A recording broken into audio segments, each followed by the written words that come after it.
해외 원정 도박 혐의로 수감 중인 정은호 네이처리퍼블릭 대표의 변호사 폭행 의혹 사건이 재판 로비 스캔들로 비화될 조짐을 보이고 있습니다.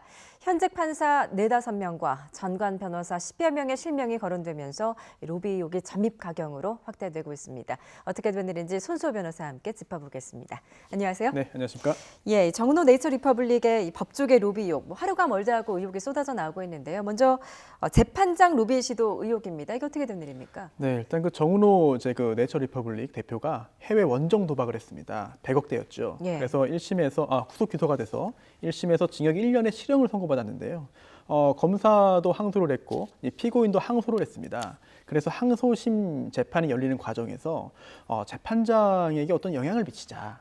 그런 로비 시도를 했다는 의혹입니다. 예. 근데 그때 그 로비를 시도할 때 여러 명의 브로커가 개입되어 있고 또한 또 현직 판사라든지 부장검사 출신의 유력 변호사의 그런 이름까지 지금 거론되고 있기 때문에 자칫하면은 이게 단순한 그 한 개인의 그 문제가 아니라 법조계 전체의 법조 비리로도 비화될 수 있는 그런 심각한 상황으로 가는 것으로 보입니다. 예, 실제 어떻습니까? 항소심 과정에서 이제 검찰과 법원이 구형과 형량을 각각 낮췄다는 의혹이 나왔는데 실제로 얼마나 지금 낮춘 겁니까? 1심에서 이제 그 검찰의 구형이 징역 3년이었습니다. 예. 네.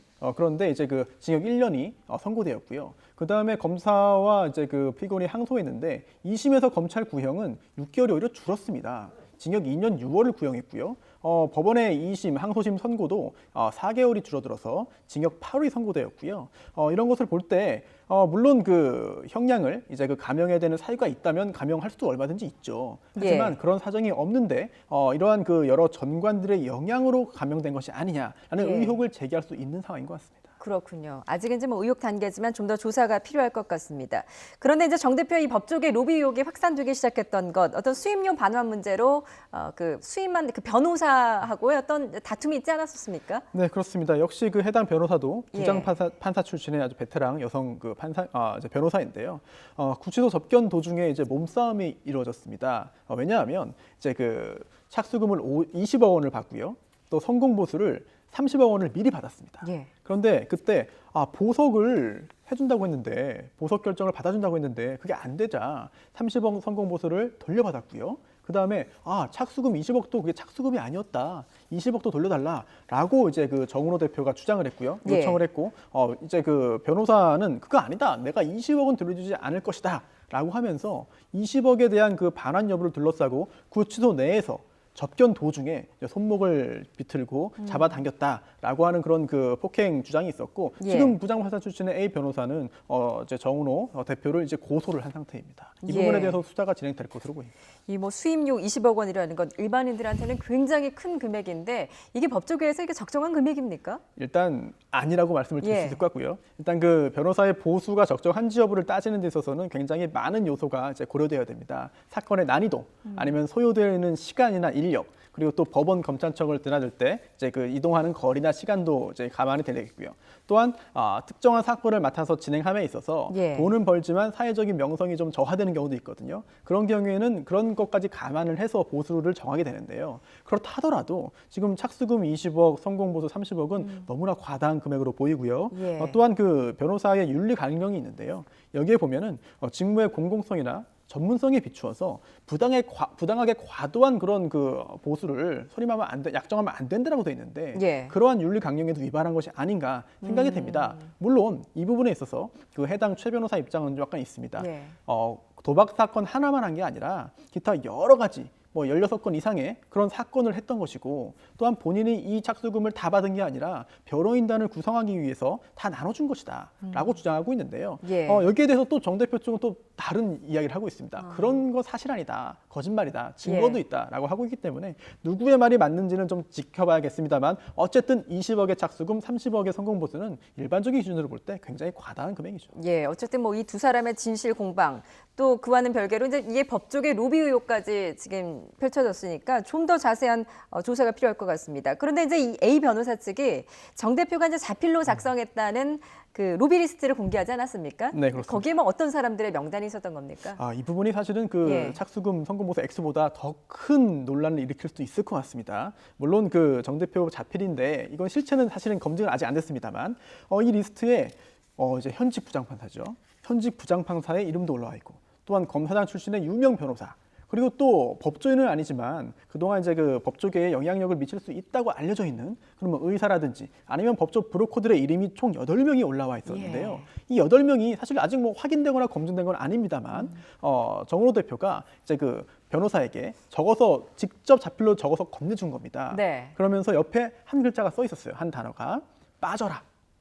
그게 무슨 뜻이죠? 네, 그 동안은 이제 그 열심히 로비를 했는데 예. 이제는 이제 다른 경로를 통해 가지고 내가 원하는 그런 목적을 달성받기로 약속을 받았으니 이제는 시끄럽게 하지 말고 빠져라라고 예. 적어준 것으로 지금 추정이 되거든요. 만약에 그렇다고 한다면은 그동안 8명의 그 리스트에 올라온 8명이 로비를 했다는 사실. 그리고 예. 또 그 후에 그게 아니라 더 아니면 더 그 강하게 연결되어 있는 사람의 로비를 통해서 뭔가를 얻어낸 거 아니냐. 예. 이런 측면에서의 의혹이 더 강해질 수밖에 없을 것 같습니다. 그렇군요. 이제는 이제 이게 정 대표의 이제 자필인지 여부를 좀 더 확인을 해야 될 것 같고 이 리스트에 보면 현직 부장판사가 들어가 있다는 것이 이제 좀 더 이제 논란의 소지가 될 것 같습니다. 그런데 이제 법조 브로커 이 씨, 이 8명 가운데 한 명일 텐데 이 씨가 이제 정 대표의 항소심 재판장을 만나서 저녁 식사를 했다는 것 아니겠습니까? 어떤 로비 정황이 분명히 있어 보이는데요.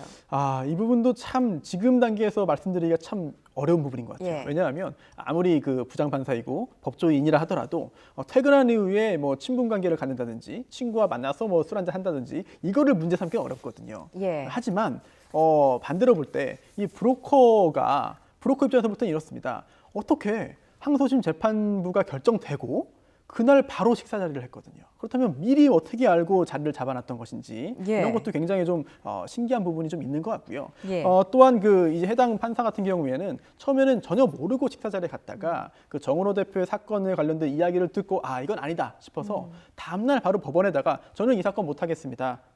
다른 부로 넘기십시오. 해가지고 실제로 다른 재판부로 갔거든요. 예. 또한 그 해당 그 만났던 지인도 법조 브로커로 알고 있던 게 아니라 어떤 그 건설업자로만 알고 있었다라고 해서 하고 있는데요.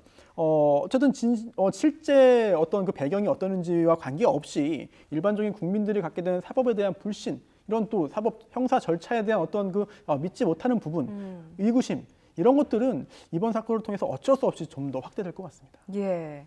그 법조 브로커의 역할은 도대체 뭡니까?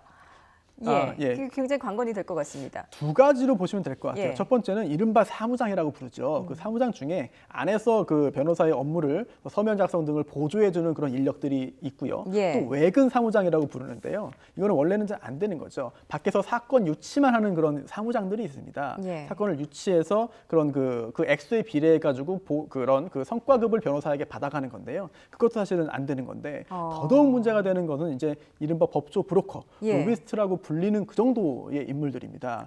법조계에서 뭐 이제 그 판사와의 인맥을 과시하고 검사와의 인맥을 과시하면서 말도 안 되는 금액의 사건을 수임을 합니다. 예. 그러면서 본인이 실제 일을 하는 것도 아니고 본인이 아는 그 변호사와 연결을 해주면서 굉장히 큰 수익을 얻고 있거든요. 실제로 영향력이 있는지, 실제로 좋은 유리한 판결을 얻어내는지는 검증된 바가 없고요. 그렇군요. 최근에는 오히려 역효과를 내는 경우가 많지만 네. 불안감을 이용해서 본인들의 예. 돈벌이를 하는 것이기 때문에 현행법 위반일 뿐더러 법조계에 대한 신뢰를 저하시킨 것이기 때문에 척결해야 됩니다. 반드시. 그럴 것 같습니다. 특히나 이제 정은호 그 대표의 구명을 돕던 법조 브로커 이모 씨 보니까 10억 원대 범죄를 저질러서 검찰 수사선상에까지 올랐더라고요. 그렇습니다. 참 이런 것만 봐도 과연 이런 사람들이 도대체 어떻게 판결에 좋은 영향을 준다고 광고하는 것인지 참 예. 의문인데요. 이제 9억 원대의 그 아마 변호사법상에 있는 그런 알선 수재 혐의로 지금 수사를 받는 것으로 보이고요. 또한 유명 가수의 동생을 상대로 또 3억 원대의 사기 범행을 한 거 아니냐라는 그런 의심을 받고 있습니다. 그래서 이런 것들을 통해서 검찰이 수사선상에 올린 인물인데 본인은 법조 브로커라고 이제 하고 다니면서 오히려 예. 이제 사법에 대한 그런 국민들의 신뢰를 저하시키는 행동을 하고 있으니 빨리 체포해서 그 수사를 해야 되겠고요. 그렇지 않아도 이제 그 이모 씨가 이제 그 지인들에게 이렇게 밝혔다고 합니다. 좀 억울한 측면이 있다. 그리고 예. 진실을 밝히기 위해서 곧 내가 자수를 하겠다라고 하고 있는데요. 자수를 하든 체포를 하든 철저히 수사를 해서 오히려 이번 기회에 그동안 만연되어 있거나 아니면 뭔가 그 씨앗이 보이는 법조 비리의 그런 재발할 수 있는 환경을 확실하게 제거하는 것이 반드시 필요한 시점이라고 보입니다. 예, 알겠습니다. 이 정은호 대표의 법조계 로비 의혹 사건, 법조계 민낯을 낱낱이 드러내는 판도라의 상자가 열릴지 앞으로의 수사 과정 잘 지켜보겠습니다.